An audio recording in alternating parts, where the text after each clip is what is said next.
আমরা লোকসভা কেন্দ্রের সাংসদ অভিষেক বন্দ্যোপাধ্যায়ের তত্ত্বাবধানে বা উদ্যোগে প্রায় 12 লক্ষের অধিক নাগরিকদের স্বাস্থ্য পরিষেবা প্রদান সাফল্যের পর দ্বিতীয় হচ্ছে সেবাশ্রয় 2 টুল্যান্ডের মাঠে উনি প্রদীপ জ্বালিয়ে উদ্বোধন করেছেন এবং তারপর থেকে 1 থেকে 7 তারিখ মহেশতলা বিধানসভা কেন্দ্রে হচ্ছে।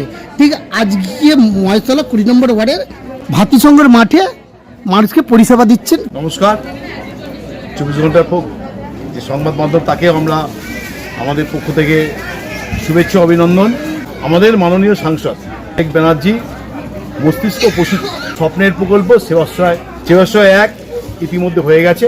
এখন যেটা হচ্ছে সেবাশ্রয় 2 প্রথম পর্যায়ে সেবাশ্রয় 1 যখন শুরু হয়েছিল তখন অনেকে ভাবতে পারেনি যে এই প্রকল্পটা কিভাবে হবে, আমরা অনেকে চিন্তা করতে পারিনি, কিন্তু যেভাবে উনি অর্গানাইজ করেছেন সবাইকে নিয়ে, এটা আমার মনে হয় আমার দীর্ঘ রাজনৈতিক জীবনে যে ভারতবর্ষে যে কজন সাংসদ আছেন 534 জন যে সাংসদ, এখনো পর্যন্ত 533 জন ভাবতে পারিনি। 534 জনের মধ্যে একজন ভেবেছেন, তার নাম শ্রী অভিষেক ব্যানার্জি, যে কিভাবে তার সাংসদ এলাকার প্রতিটা মানুষকে স্বাস্থ্য পরিষেবা দেওয়ার জন্য তার দুয়ারে পৌঁছানো, তার এলাকায় পৌঁছানো। এটা একটা অভূতপূর্ব উদ্যোগ এবং তার প্রকল্প। এটাকে আমরা লোকসভা কেন্দ্রের সমস্ত মানুষ এটাকে অ্যাপ্রিসিয়েট করেছে। সবাই আগের বার 12 লক্ষের মতো পরিষেবা পেয়েছে। এবছর শুরু হয়েছে প্রথম মহেশতলা থেকে, 1 ডিসেম্বর থেকে শুরু হয়েছে। আজকে 4র্থ দিন। প্রচুর আমাদের পরিষেবা নিতে প্রচুর মানুষ আছে মহেশতলার বিভিন্ন প্রান্তে। আমাদের 2 নম্বর ওয়ার্ডে আমাদের যিনি কাউন্সিলর আছে শ্রী সুব্রত চক্রবর্তী এটা পরিচালনা করছে, ভাতৃসংঘের মাঠে হচ্ছে।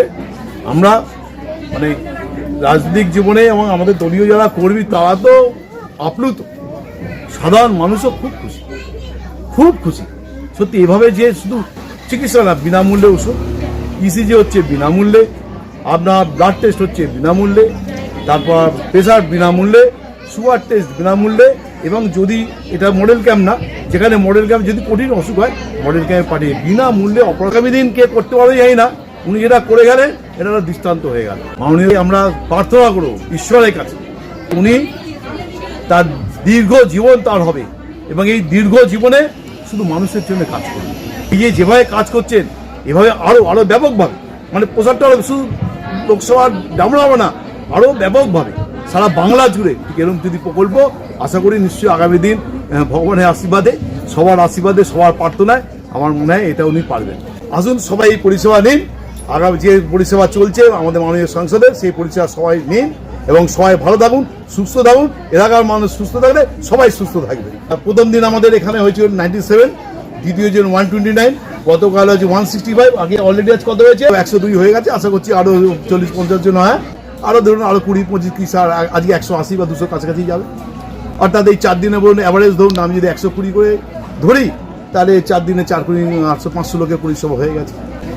সেবাশ্রয় ক্যাম্পে এখনো পর্যন্ত অনেক মানুষ এসছেন পরিষেবা নিতে।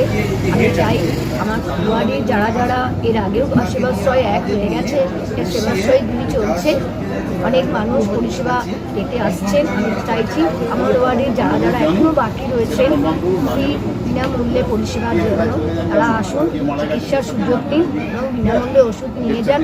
আগামী দিন হয়তো সাংসদের অন্য